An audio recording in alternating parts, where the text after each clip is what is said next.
Yo, good morning. I keep getting asked about this, so I'm just gonna let you know my opinion.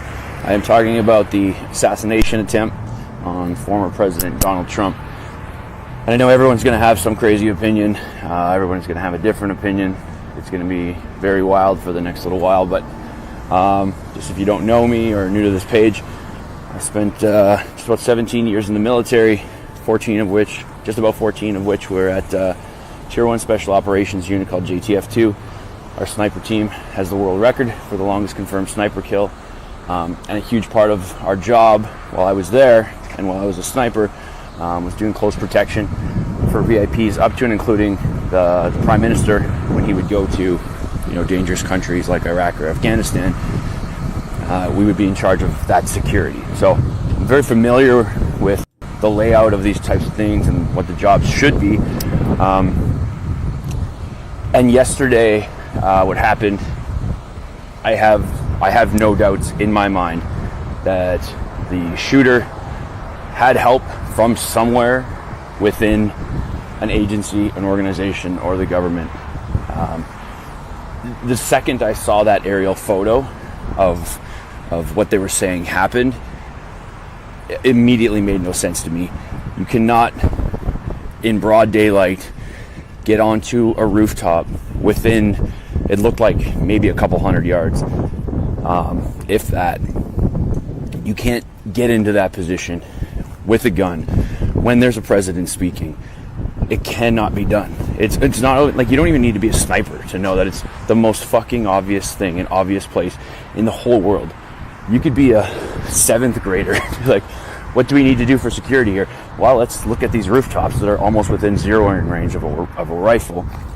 So it's something happened, and I'm not pointing fingers at anyone. It's too obvious that this guy had help getting there. So whether it's someone turned a blind eye or it was strategically planned, I mean, it had to be planned to a certain level, because events like that and security like that, it's not a small thing.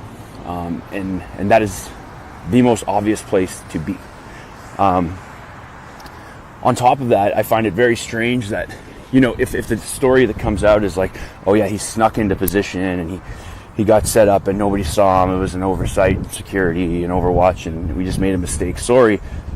I think it's also very weird that if that's the case and someone is good enough to stalk within 150 to 200 yards of one of the hardest to stalk targets in the whole world, you're not going to miss a shot.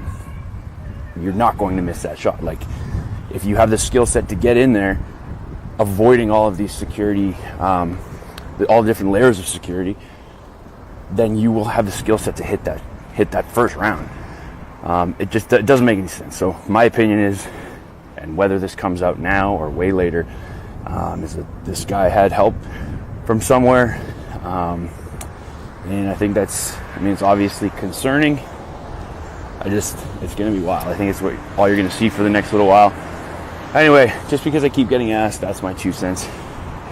Well, I'm glad he gave us the 2 cents, because he obviously knows a little bit more than the rest of us do. And that's where I want to go to this next piece of evidence.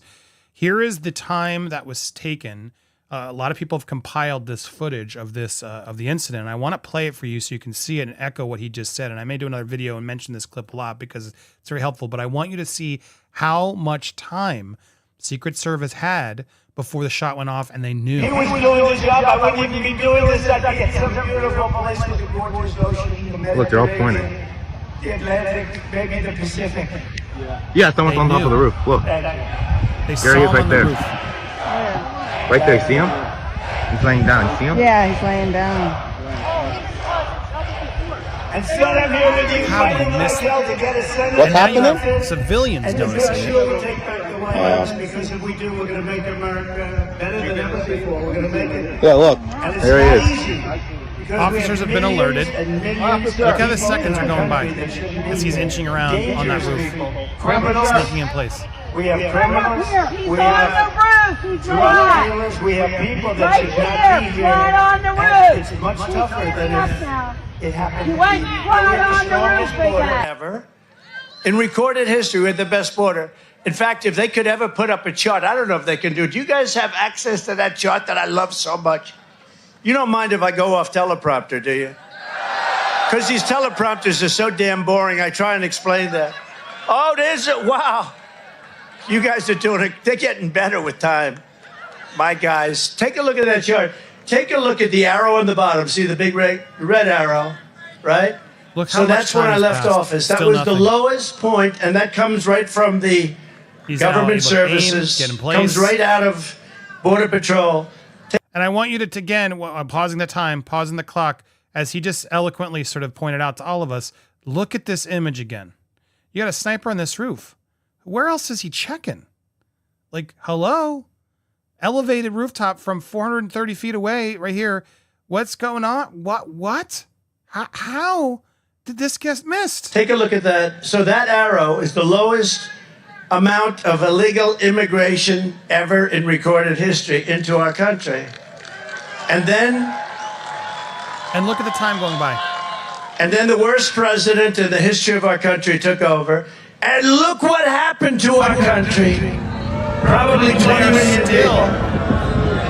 And you know, that's a little bit over that chart. That chart's a couple of months old. And if you want to really see something that says, look what happened.